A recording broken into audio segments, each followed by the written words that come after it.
Dinosaur yang saya dia dinosaur. Hahaha. Hebat tak projek saya untuk membuat dinosaur ini. Dinosaur ini ialah yang bunuh.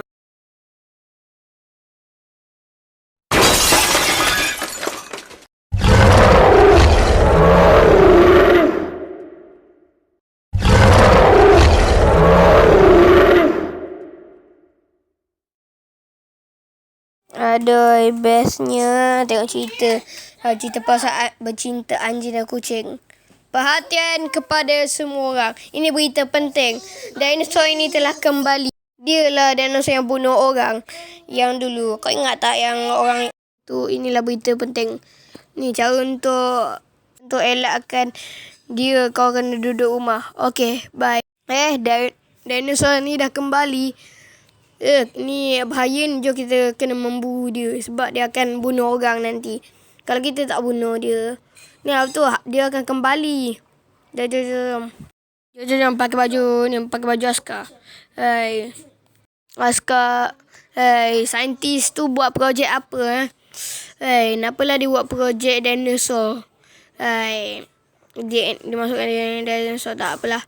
Jom kita kena pakai baju askar semua tu. Okey, jom. Saya dah ada senjata. Jom keluar.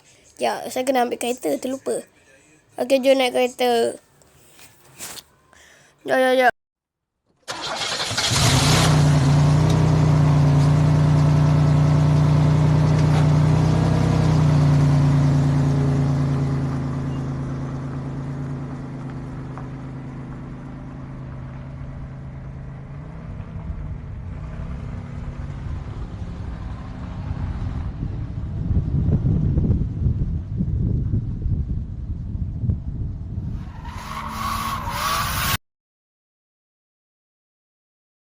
Kita kena tunggu sini.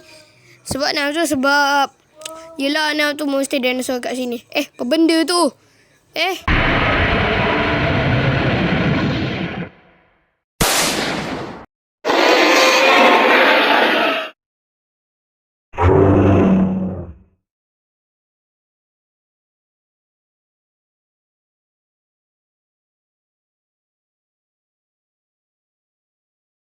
Kau nak pergi mana tu? Tembak dia.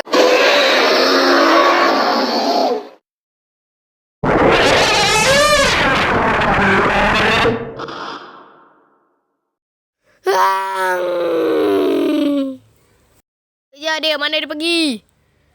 Mana dia? Tak ada pun. Dia dah hilang. Mana dia? Bukan ke dia jatuh kat sini? Aduh.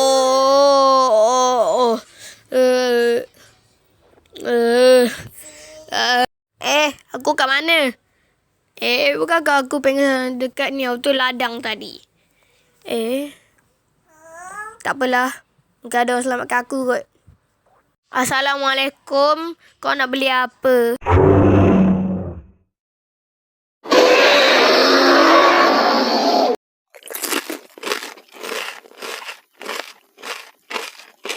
Woi, kau buat apa? Kau ingat aku dah mati ke? Dia ni.